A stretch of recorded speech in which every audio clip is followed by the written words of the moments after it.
What's up, Internet? This is Rambling Josh, and welcome to the very first episode of a new Let's Play project. This time around, the game in question is none other than Castlevania Symphony of the Night. So, because there's no protracted intro or anything like that, we're just gonna more or less get started here. Couple things to note before I get going. First of all, I do have a clear file on this virtual memory card. So that is going to allow me to do a few things. Well, not really throughout the game, but at least one thing throughout the game. But having the clear file also means that I can do some funky stuff with my name here. In particular, if I were to name myself Richter, I could play through the game in Richter mode.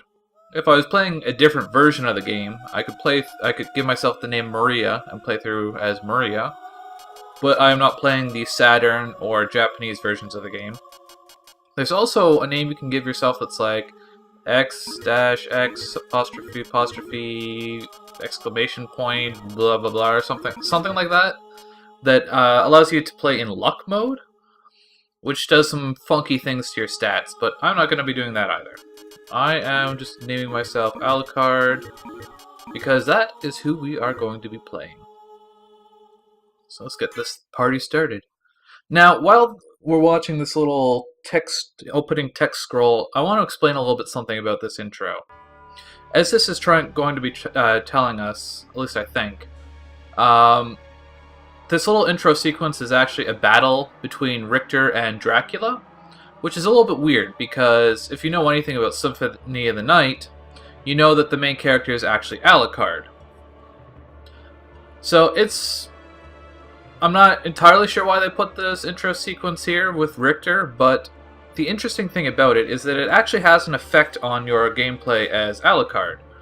Because depending on your performance in the fight against Dracula, it actually affects Alucard's stats a little bit. In particular, if you want to get the best stats possible, you basically have to kill Dracula in under a minute, and you have to do it without getting hit. So I'm going to try and do that, but the interesting caveat here is that the timer starts as soon as you press start on the name select screen, so watching that little cinematic, that counts to our time. There's a scene where you talk to Dracula, that counts for our time. So, I'm actually going to be doing this twice. I'm going to do this once here. I'm going to show you the little dialogue with Dracula. And then I'm going to do it again and do it quickly. Because it's, as far as I'm aware, it's pretty much impossible to kill Dracula in under a minute while you're also watching the dialogue.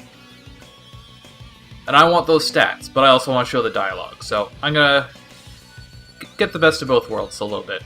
So anyways, this is Richter Belmont. He controls pretty much the same as most whip users in the Castlevania series, but he has a couple of interesting moves as well. He has a little uppercut, he has a little air dash ability. Well, I guess it's not necessarily an air dash, because he can do it on the ground too, but it's a thing that he can do. And he's got a couple of other little things like a little backflip and a slide jump, and all that fun stuff. He's got sub-weapons, just like every other Castlevania game. And perhaps Richter's most interesting ability is the item crash, which allows you to use a special attack that is based off of your current sub-weapon, and it costs more than the normal sub-weapon would. But anyways, that's about it. One other thing of note is there's a little switch here that we discovered. If you hit that, you can actually go up there, and there's some items up there, which Richter can't use, but Alucard can. I'm not going to bother doing that, though. So let's just say hello to Dracula. Die, monster! You don't belong in this world. This intro is kind of famous for being terrible, by the way. That I'm once again given flesh. I was called here by humans who wish to pay me tribute. Tribute? You steal men's souls and make them your slaves. Perhaps the same Oh, could be man. said of all religions. Your words are as empty as your soul. Mankind ill needs a savior such as you. What is a man? A miserable little pile of secrets. Whatever that Enough means. talk. How Okay, about so the you? most important thing is, I grab the holy water from the candle on the left there. I'm gonna hit Hydro Storm, which is the item crash with holy water. Throw holy water at Dracula. If you hit it with correct timing, you'll do extra damage, like a lot. And we're doing the same thing against his second form. There we go. That was pretty quick.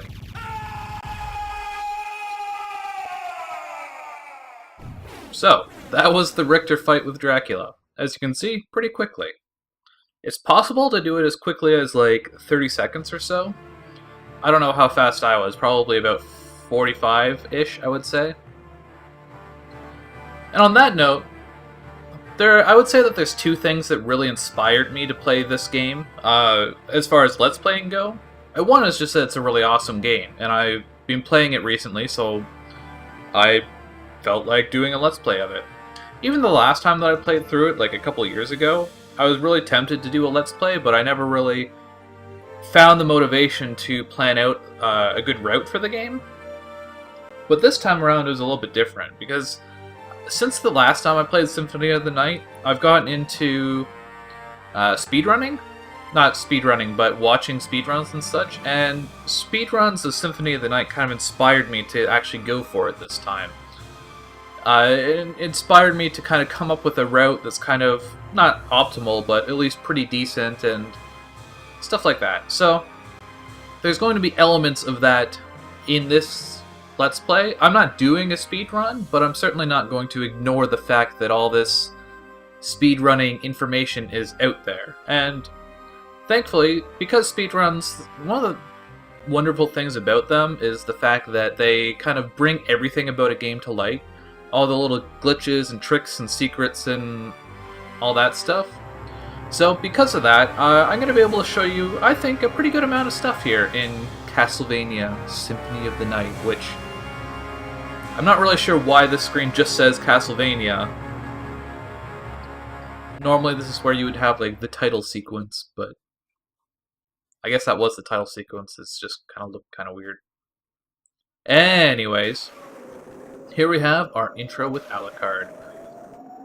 For some reason, he's just running. I wish he actually could run that fast, but he actually just can't.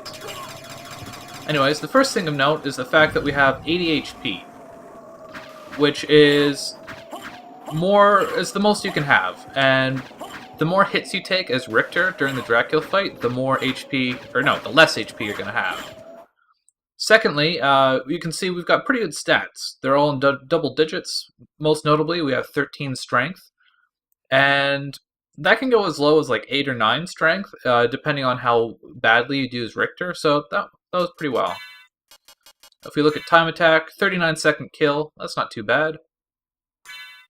Now, one thing I want to do here is I want to play with the button settings a little bit, because I'm too lazy to learn some of the tricks using the other settings. So Alucard controls more or less how you would expect. You got your attack, you got your jump. One of the interesting things about this game is that what your hands do is actually determined by what you're wearing. So if I like put this shield in my main hand, then that becomes what I was pressing to swing the sword now becomes the shield, and my second hand is like a punch. So that's kind of interesting. We're gonna stick with that though. Actually, one note about the button settings is that it's fairly important to be able to hit both the special button and the left hand button pretty quick in quick succession. And it's not super important, but it's nice to be able to hit the right and left hand at the same time fairly easily. Just as a note there. So one of the most interesting things about Alucard here is the fact that he has a dash, but unlike most characters, his dash ability, like most characters when you dash forward, but Alucard, he dashes backwards. So that's interesting. I'll show you a little bit more about that later. There's also a lot of nuance with the way his sword swings work, but that's, again, something I'll get into a little bit more as we go. So once you get past the second warg on this screen, the lights kind of turn on and zombies start popping out of the ground. Zombie spawns are pretty much random, so there isn't a whole lot you can do there. If you break open this rock, you can get some wall meat. Walk through here and break that. That's pretty much the fastest way to go through. Now on this screen, I want to show you a little bit about dashing, because it's pretty fast. Like, you can probably tell that just going like that is faster than walking. But if you press dash with the right timing, you can kind of dash in quicker succession. And you kind of chain them together and it gets pretty quickly. But in this game, there's a certain trick called shield dashing. And how it works is basically whenever you're dashing, you can cancel out the animation of your dash. And the reason that's important is because if you look at the dash, you start off with a lot of speed, but you kind of rapidly lose it. And there's a little bit of a delay at the end, where you're just kind of standing still. So the idea with shield dashing is you cancel out the end of the dash, and you start the beginning of the dash again more quickly to kind of maintain more speed. So the way you do that is by replacing the end of the dash with another animation. So you could... Basically, the way it works is, once the second animation ends, you can immediately do another dash. So if you could do something like a slash, but obviously you have to wait a while for the slash to end to be able to dash, especially with this sword. Different weapons are different speeds, and the Alucard sword is really fast. But anyways, the beautiful thing about the shield is it's just kind of like a freeform animation. You can do like anything you want while you're shielding. And that's where the shield dash comes into play. So that's kind of what the shield dash looks like. You might be able to see that there's a couple of frames where you can see him taking his shield out, but you're immediately beginning the dash again. So if I go a little bit fast or slower, maybe you can see it a little bit better. So obviously the shield dash is pretty quick. And the interesting thing about it is the quicker in succession you can alternate between the two buttons, the faster you go. If you look at some of the top players of this game out there, like say Rom Scout, or I don't know who else is super big these days, but you can shield dash really freaking fast. But the interesting thing about it is that it's not just about mashing the buttons, you have to go in like a rhythm. You have to dash and then shield, and then dash and then shield. Otherwise, you end up doing kind of like I was doing there. You kind of interrupt your rhythm, and sometimes you'll see me just kind of standing there going like that because I'm hitting shield more times than I'm hitting dash. But anyways, enough about the shield dash. It's kind of important because it's the fastest way to get around for most of the game. Maybe not most of it, but a lot of it. What is your business here? And it's fun. Still befriending mortals. I'll not ask you to return to our side, but I demand you cease your attack. Okay. I will not. Oh, apparently not. Okay. Regret those words. We will meet again. We will meet again. And so, death takes all of our equipment. So that's kind of unfortunate. Now we don't have anything. We can just punch things, and I just spent all that time explaining shield dashing. Now I don't have a shield to dash with. You can actually, it's possible to skip that cutscene with death and you keep all of your equipment through various means, but I don't think it's worth it. Now the interesting thing about this game, if you didn't know, a lot of this game is about like exploration. So here's our little map. Now there's a little screen here. There's like a ledge right above where you meet death. And we can actually reach that right now, if we want. I will show you how. Basically, there's this little gap here, and you have to jump towards the gap. And you're basically just trying to fall through it while moving forward. So as long as you don't like bonk your head or anything like that, you should make this just fine. There you go. We land on the ledge. You get a heart max up. Hearts are kind of like the your ammunition for your sub-weapons. We don't have a sub-weapon yet, but we will soon. Make our way back up here. The interesting thing about the backdash is obviously because it's a reverse dash, you have to kind of plan out. It takes a little bit of planning to use it properly to go forward. So this is a save room. I'll hit this one up. Most of them I'm going to avoid just because, for the sake of speed, because I'm probably not going to be needing to save much. Save rooms also heal you, but I'm also not going to need to heal much. So that first skeleton we killed drops a short sword, which gives you a little bit extra attack, but... Well, hold on. Let's put it on the left hand. It's better, in general, to stick with your fists. The reason being is they're a lot faster. So if you look at your short sword, you're doing 2 extra damage for each of these hits. But look how fast you can punch. So punching is kind of better in the short term. The Red Rust is a really bad sword.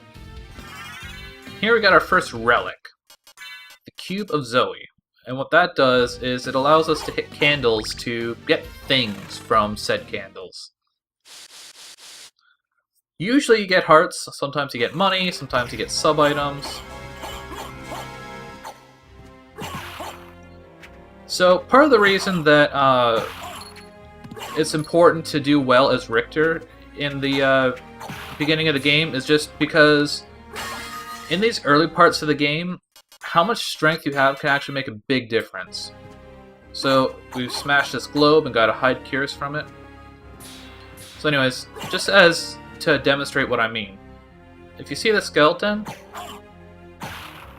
that's not the best example because we took damage, but we can kill the skeleton pretty quickly. Whereas if we've done really badly in the intro, it might take an extra hit to kill him. And that extra hit can actually mean a lot. Because, like, two punches don't take any time at all. So, just kind of exploring here. One of the things I should mention is that one of my goals for this playthrough is that I want to get the best ending. And in order to get the best ending, you basically have to explore about 98% of the castle. So, the way exploration in this game works is each area is divided up into rooms, and each room is like a little square on this map. So coming over here just basically allows me to uncover the rooms on this side of this area. So that's going to be a lot of what I'm doing here, is just exploring rooms. So there's a little thing on this table that I smacked, and that gave me a leather shield, which I equipped. So I can use that now to shield dash. Just making our way through the alchemy lab here. And I believe it's right here. There's a little wall that you can smash, and in here we have another heart max up. And I want to equip the short sword for a second, because right here there's another one. And you can't actually hit that low with just the fist.